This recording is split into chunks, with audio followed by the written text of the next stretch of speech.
Welcome to dream education. दोस्तों, आज है 11 अक्टूबर और आज मैं आप सबको करंट अफेयर के टॉप 10 क्वेश्चन करवाने जा रहा हूं और साथ में इनसे जुड़े सभी पॉइंटों को डिस्कस करते चलूंगा। सो वीडियो शुरू से अंत तक देखिएगा।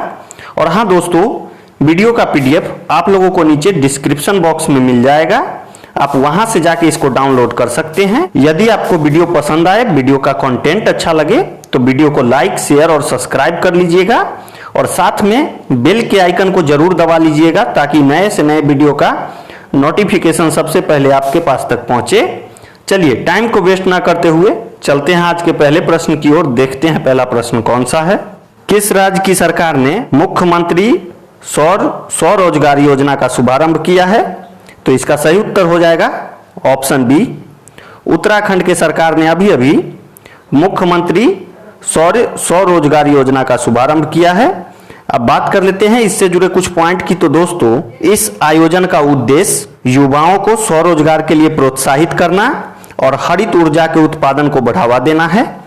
बात करें अगले पॉइंट की, तो दोस्तों इस संयंत्र से 38,000 यूनिट बिजली का उत्पादन होगा जिसे कि उत्तराखंड पावर कॉर्पोरेशन 25 वर्षों तक खरीदेगा। और हाँ दोस्तों, उत्तराखंड के राज्यपाल बेबी रानी मौर्य हैं और उत्तराखंड के मुख्यमंत्री त्रिवेंद्र सिंह रावत हैं। उत्तराखंड की राजधानी देहरादून है और यहाँ पे लोकसभा सीटों की संख्या 5 है और राज्यसभा सीटों की संख्या 3 है।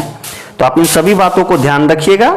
और हाँ दोस्तों, मैंने लोकसभा और राज्यसभा का सीट इसलिए शामिल किया है क्योंकि पिछले वर्ष एएलपी टेक्नीशियन और ग्रुप डी में बहुत सारे सेट में लोकसभा और राज्यसभा के सीटों की संख्या पूछी जाती थी, इसलिए आप इन सभी बातों को ध्यान रखिएगा। चलिए चलते हैं अगले प्रश्न की ओर। देखते हैं अगला प्रश्न कौन सा है। हाल में किनको सरला पुरस्कार से सम्मानित किया गया है? तो इसका सही उत्तर हो जाएगा ऑप्शन ए, नित्यानंद नायक को अभी अभी उड़ीसा का सरला पुरस्कार दिया गया है। अब बात कर लेते हैं इनसे जुड़े कुछ पॉइंट की। तो दोस्तों, उड़ीसा के प्रसिद्ध कवि नित्यानंद नायक को साल 2017 में प्रकाशित उनकी कविता एस्टेबल की नाइथवा के लिए सरला पुरस्कार दिया गया है। बात कर लेते हैं अगले पॉइंट की। तो दोस्तों, इस पुरस्कार में 5 लाख रुपए की नगद राशि और एक प्रशस्ति पत्र दिया जाता है। बात करें नेक्स्ट पॉइंट की, तो उड़ीसा के ही रंजीत कुमार नाग को संगीत के लिए इला पंडा पुरस्कार दिया गया है और श्याम सुंदर पटनायक को कला के क्षेत्र में इला पंडा पुरस्कार दिया गया है। और हाँ दोस्तों, इला पंडा पुरस्कार में 1.5 लाख रुपए की नगद राशि और एक प्रशस्ति पत्र दिया जाता है। बात करें अगले पॉइंट की, तो दोस्तों सरला पुरस्कार को Indian mental public charitable trust द्वारा दिया जाता है और इसकी शुरुआत उड़ीसा के उद्योगपति स्वर्गीय बंशीधर पांडा और इला पांडा द्वारा 1979 में किया गया था। तो आप इसको याद रखिएगा। बात करें दोस्तों, उड़ीसा के मुख्यमंत्री नवीन पटनायक हैं और उड़ीसा के राज्यपाल गणेशी लाल हैं। उड़ीसा में लोकसभा सीटों की संख्या 21 है और राज्यसभा सीटों की संख्या 10 है। तो आप इसको अच्छे से याद रखिएगा। और हाँ दोस्तों, यदि आपको वीडियो पसंद आ रहा हो, वीडियो का कंटेंट अच्छा लगा हो तो वीडियो को लाइक, शेयर और सब्सक्राइब कर दीजिएगा और ज़्यादा से ज़्यादा इसे अपने दोस्तों में शेयर करिएगा ताकि सभी लोगों तक वीडियो पहुंच सके। चलिए चलते हैं नेक्स्ट क्वेश्चन की ओर। हाल में किनको दूसरी बार AMFI का अध्यक्ष नियुक्त किया गया है? तो इसका सही उत्तर हो जाएगा ऑप्शन बी, नीलेश शाह को दूसरी bar association of mutual funds in India का अध्यक्ष बनाया गया है। बात करें अगले पॉइंट की, तो दोस्तों इससे पहले 2019-20 के लिए ये अध्यक्ष चुने गए थे। बात करें association of mutual fund in India के गठन की, तो इसकी स्थापना 22 अगस्त थी और इसके CEO का नाम एस वेंकटेश है। तो आप इसको अच्छे से याद रखिएगा। चलिए चलते हैं अगले प्रश्न की ओर। देखते हैं अगला प्रश्न कौन सा है। प्रत्येक वर्ष विश्व डाक दिवस किस दिन को मनाया जाता है? तो इसका सही उत्तर हो जाएगा ऑप्शन सी, 9 अक्टूबर को प्रत्येक वर्ष विश्व डाक दिवस मनाया जाता है। अब बात कर लेते हैं इससे जुड़े कुछ पॉइंट की। तो दोस्तों 9 अक्टूबर को स्विस कैपिटल बर्न में 1874 में यूनिवर्सल पोस्टल यूनियन की स्थापना की वर्षगांठ को चिन्हित करने के लिए 9 अक्टूबर को विश्व डाक दिवस मनाया जाता है। बात करें अगले पॉइंट की, तो दोस्तों भारत में डाक सेवा की शुरुआत 1854 में लॉर्ड डलहौजी के शासनकाल में हुआ था। तो आप इसको याद रखिएगा, ये आपके एग्जाम पॉइंट व्यू से बेहद ही महत्वपूर्ण है। चलिए चलते हैं अगले प्रश्न की ओर, देखते हैं अगला प्रश्न कौन सा है। हाल में किस कंपनी ने ऑनलाइन ट्रेन टिकट बुकिंग शुरू करने के लिए IRCTC के साथ एक साझेदारी की है? तो इसका सही उत्तर हो जाएगा ऑप्शन ए, अमेजन ने अभी अभी IRCTC के साथ एक साझेदारी की है। अब बात कर लेते हैं इससे जुड़े कुछ पॉइंट की। तो दोस्तों, अमेजन अब फ्लाइट टिकट के साथ ट्रेन टिकट की बुकिंग की सुविधा भी अपने कस्टमर को देने के लिए IRCTC के साथ एक साझेदारी की है। बात करें नेक्स्ट पॉइंट की, तो अमेजन के संस्थापक जेफ बेजोस हैं और इसकी स्थापना 5 जुलाई 1994 को हुई थी। इसका मुख्यालय सिएटल जो कि वाशिंगटन अमेरिका में है, तो आप इसको याद रखिएगा। चलिए चलते हैं अगले प्रश्न की ओर, देखते हैं अगला प्रश्न कौन सा है। हाल में किनको जॉर्डन देश का नया प्रधानमंत्री नियुक्त किया गया है? तो इसका सही उत्तर हो जाएगा ऑप्शन बी, बिशर अल खसाबने को जॉर्डन देश का नया प्रधानमंत्री नियुक्त किया गया है। बात करें अगले पॉइंट की, तो दोस्तों जॉर्डन के राजा अब्दुल्ला सेकंड ने बिशर अल खसाबने को जॉर्डन का प्रधानमंत्री नियुक्त किया है। बात करें नेक्स्ट पॉइंट की, तो यह उमर अल रजाज का जगह लेंगे और जॉर्डन की राजधानी अम्मान है और इसका मुद्रा दिनार है, तो आप इसको भी याद रखिएगा। चलिए चलते हैं अगले प्रश्न की ओर, देखते हैं अगला प्रश्न कौन सा है। हाल में किनको शांति का नोबेल पुरस्कार 2020 देने की घोषणा हुई है? तो इसका सही उत्तर हो जाएगा option A, world food programme को शांति का नोबेल 2020 देने की घोषणा हुई है।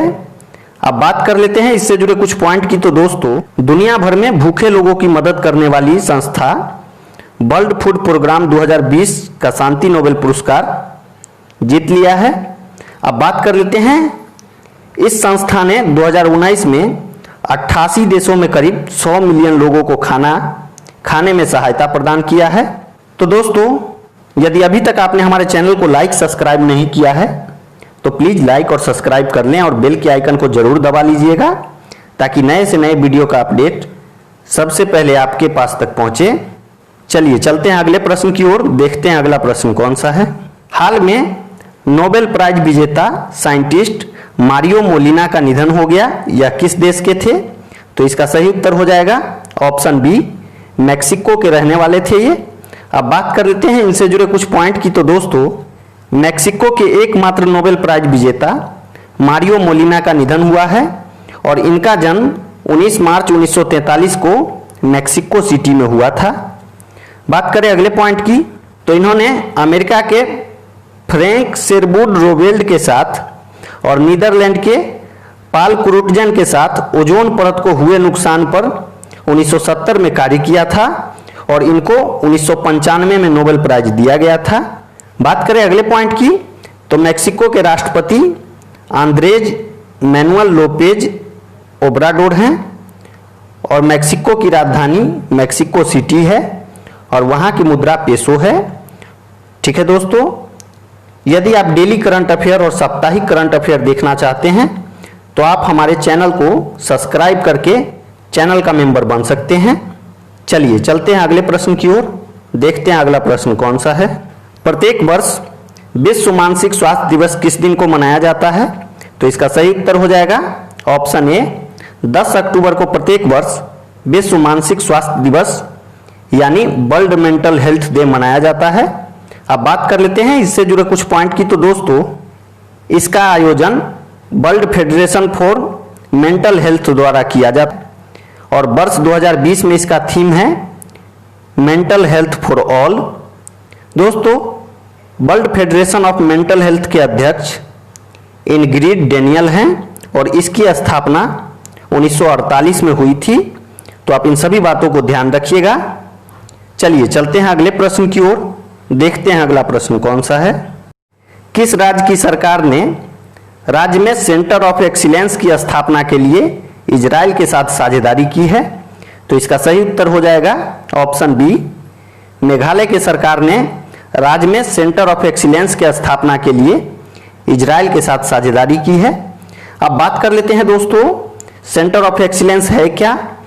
तो सब्जी की खेती करने वाले किसानों को उच्च मूल्य प्राप्त हो, इसके लिए सेंटर ऑफ एक्सीलेंस की स्थापना मेघालय में किया गया है।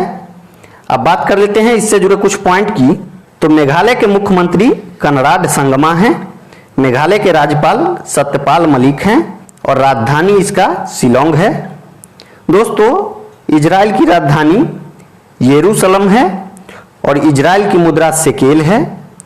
इजराइल के प्रधानमंत्री का नाम बेंजामिन नेतन्याहू है। तो आप इन सभी बातों को ध्यान रखिएगा और यदि आपको वीडियो पसंद आया हो तो कमेंट कर जरूर बताइएगा। आज के लिए इतना ही।